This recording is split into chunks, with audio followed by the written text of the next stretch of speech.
I don't need to know. But I want to. I want to know. I always want to know. Don't you? Like, I want to know how things work.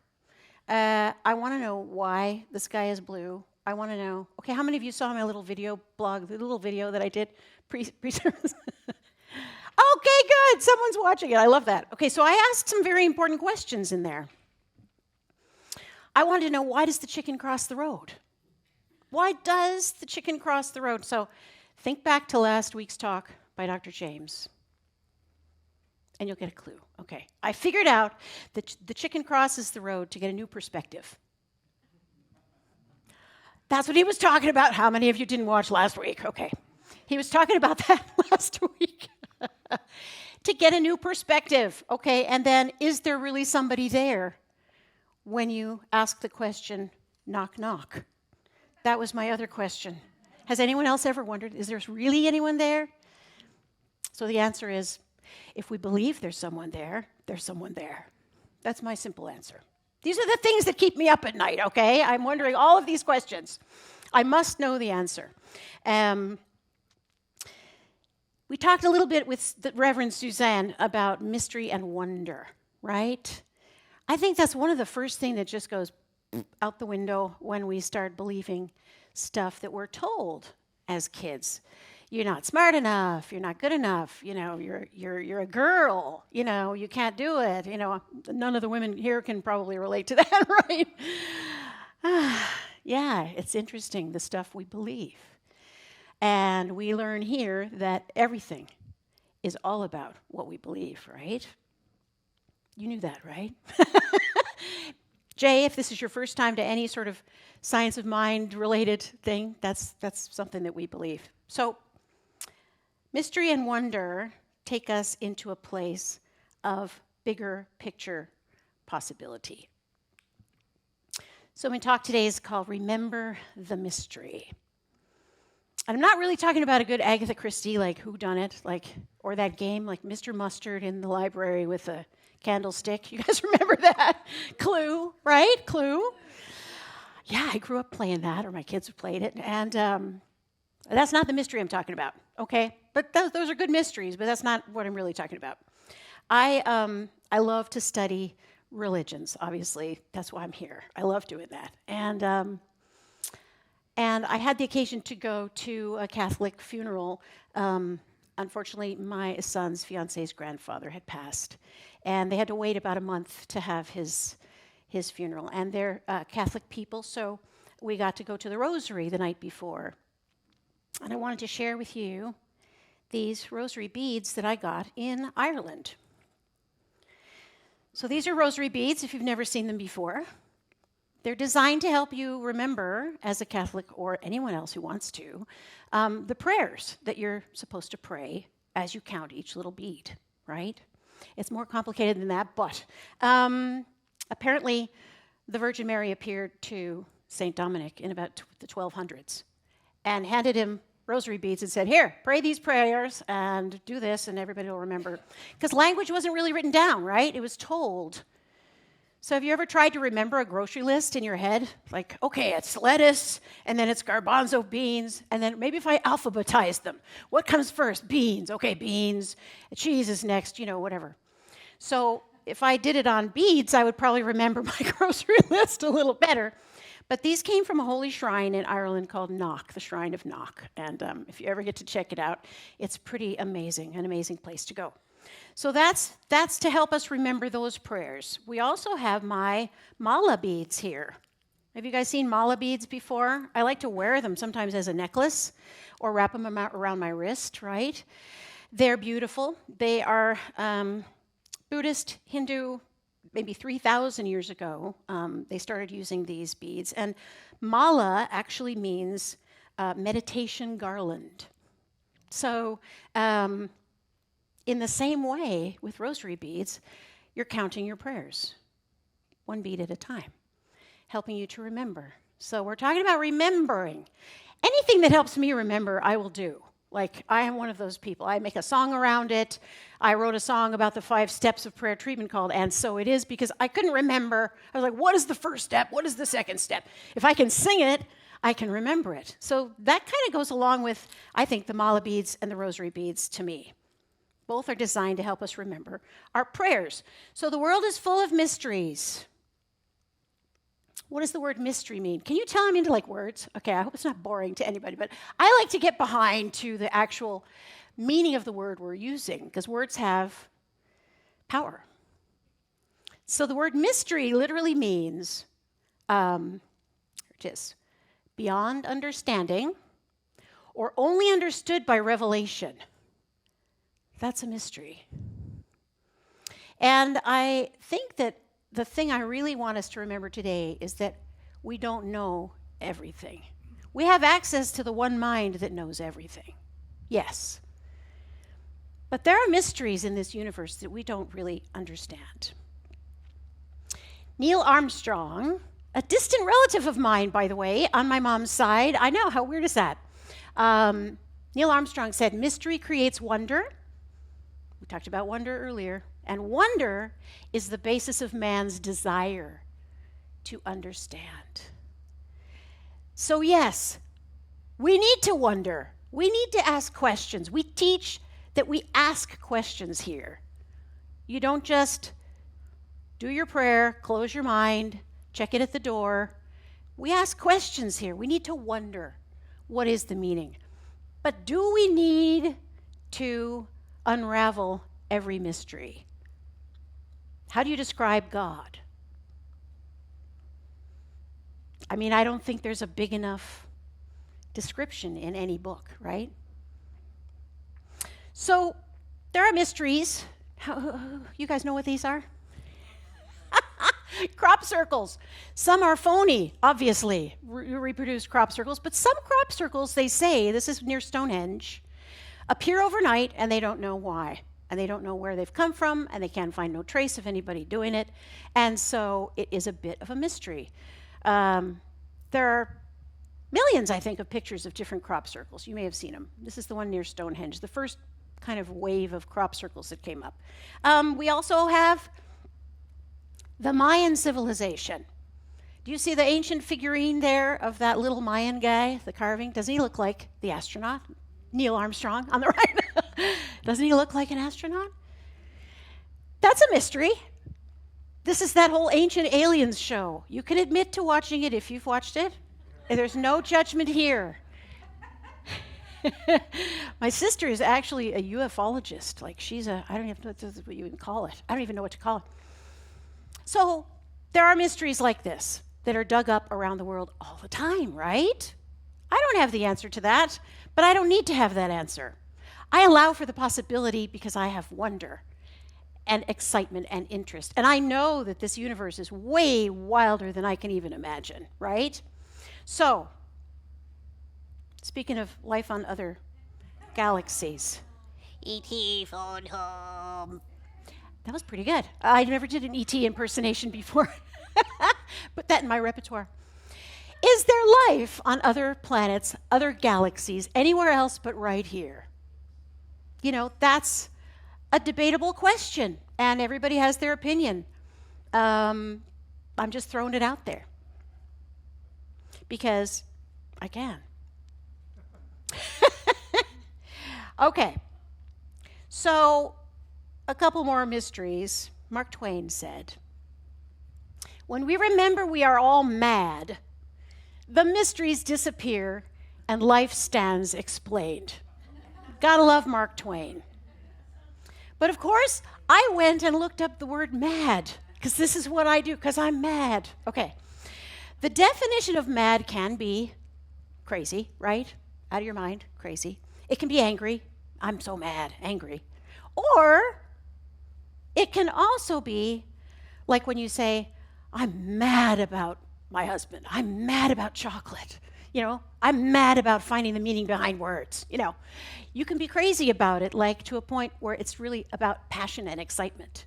So you can choose to think that Mark Twain is saying, when we remember that we are all passion and excitement and wonder, then the mysteries of the universe stand explained.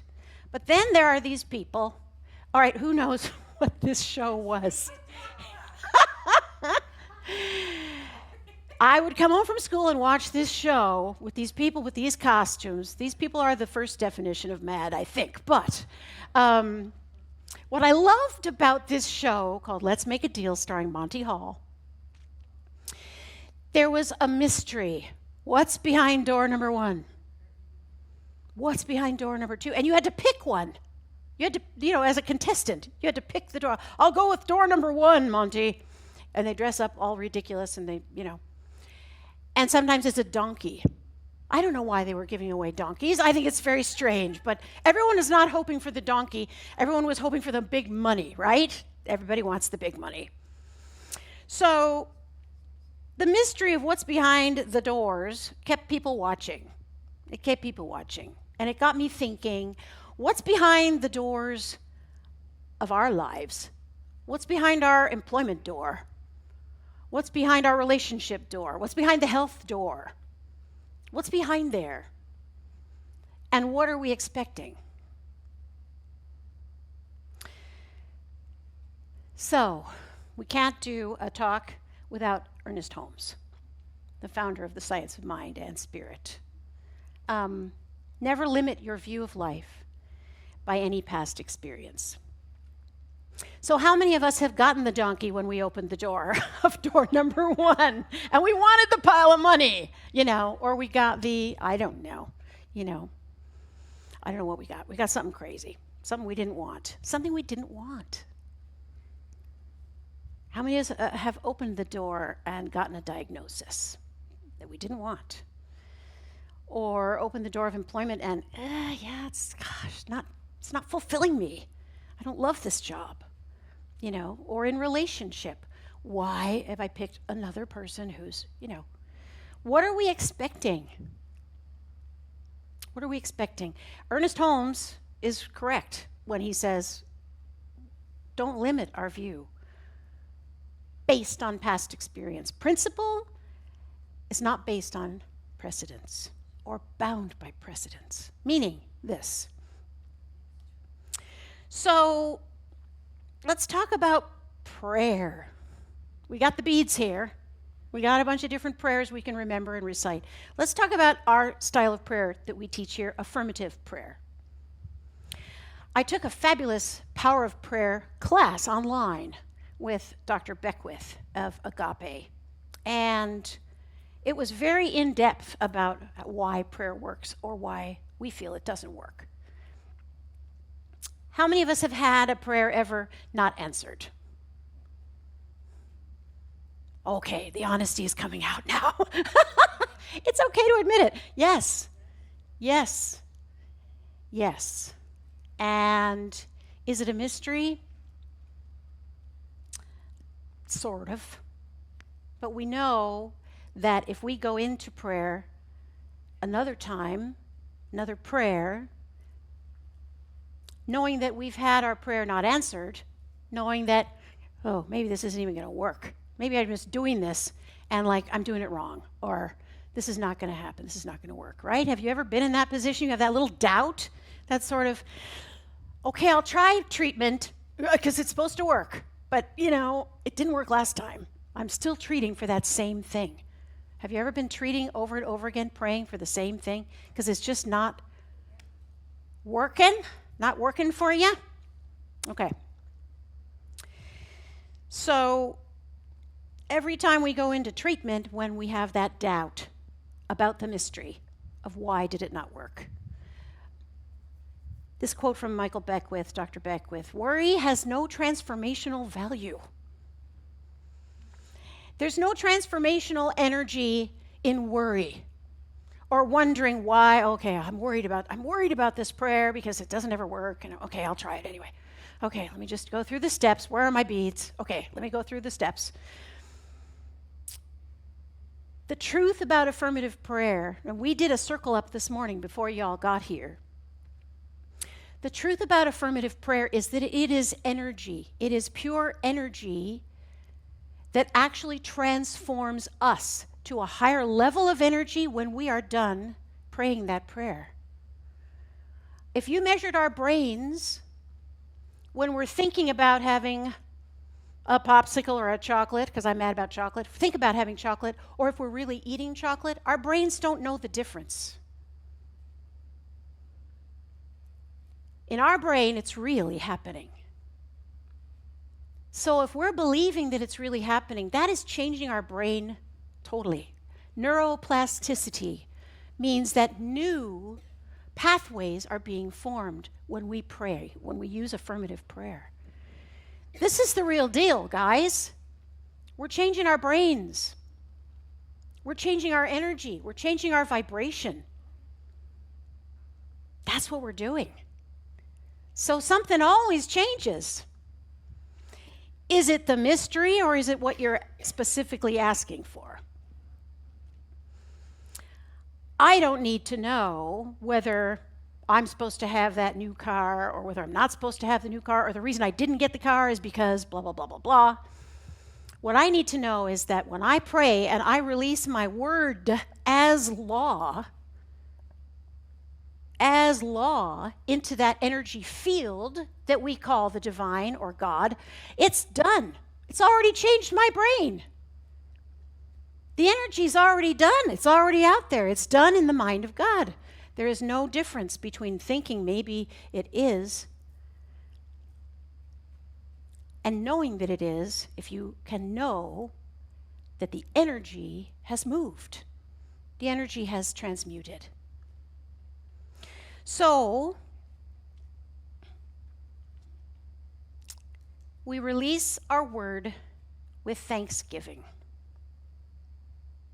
We don't think of ourselves as the farmer planting a seed and digging it up every couple of days to check and see if it's sprouting, right? That would be crazy. That would be mad. We don't do that. We can do it. Gosh, I've done it. Heck, I admit to that. I've done that. It's so much better when you don't go back and dig up your little seedling. It really is. But if you plant corn, you're going to get corn. There's no mystery there. This is what the universe does. It just does that. I don't have to say to, any kind of a seed of a bean pod, I can say, okay, I'm planting a bean.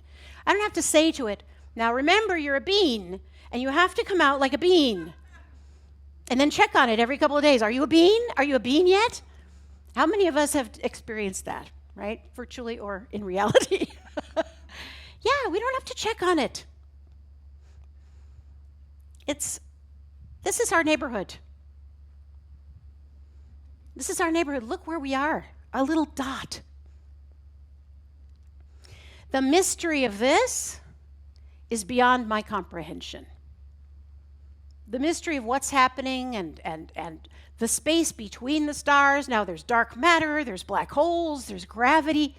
It's fabulous. You could spend your life trying to solve that mystery. Or you can be in awe of it and open to the genius of it. Okay, that's where we are. Okay, we're right there. Okay. And I'm not going to worry about falling off the planet or spinning out into space. I'm not going to worry about that because the laws of the universe keep me right here. Gravity. I know how it works. I don't go jumping off a building to prove it. I don't have to do that. It's a law of the universe. So, what if we surrendered that bigger picture that knows what's happening, that knows what's going on everywhere? Sit in the mystery. Sit in the discomfort. Sit in it. Breathe it. Be in awe of it. Just the fact that we're here is pretty amazing, right?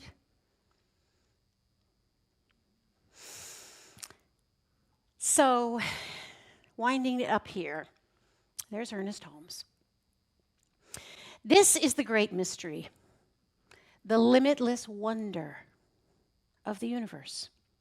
That which out of nothing can make something, but its nothing is really the substance of every something. Wow, thank you, Ernest, for being so gosh darn clear about that. This is one of those sort of paragraphs where you go into what we call Lectio Divina, where you kind of break it up and you just read it over and over and over again, right? But I get what he's saying. Y'all get what he's saying? We think it's nothing, but it's really the substance of everything. And this is what they're finding about space. It's not blank space between the stars. That's actually stuff. Like, we're just starting to understand this stuff, okay? So it's pretty amazing. Okay, just remember, I love Rumi. Do you guys love Rumi? Like so amazing. Whatever you know or don't, only love is real. So when I first came into this philosophy, it was very, very much in my head. Okay, pray this way, and then, I can figure anything out. I'll have all the answers, and if I just pray this correct way, then the answers are going to come, and I'm going to create the life I want. There's no mystery there. We have to allow for the mystery. So my charge to each of us this week is to remember, when stuff happens behind door number 1 or door number 2, and you pick that door, and it's not what you were expecting, it's still only love. And it's always for you. Even the donkey, somehow, will be for you. I'd love to have a donkey. Maybe someday I will. I don't know. So I would love to ask you to take a deep breath right now. Uncross, unclench, unfold, unworry. Surrender into that wonder. The most ancient sound of the universe is Om. And online you'll find recordings from NASA of space sounds that are actually from space. And it's pretty amazing. Everything is vibration. My voice, our bodies, those chairs, they're just vibrating energy.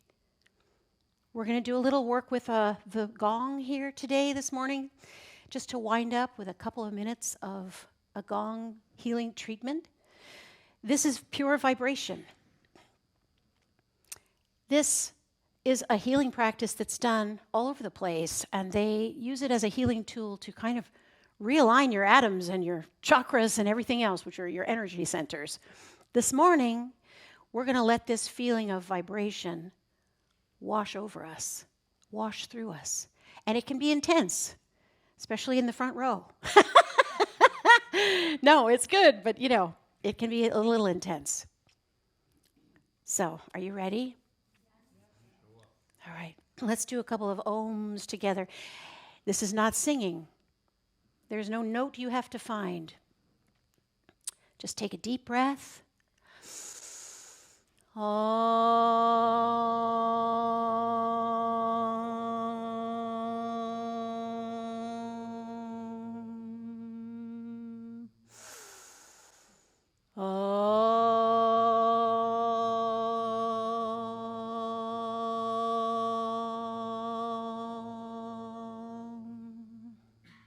Feel that vibration in your body as that original sound of the universe passes through you and surrounds the room with energy and light.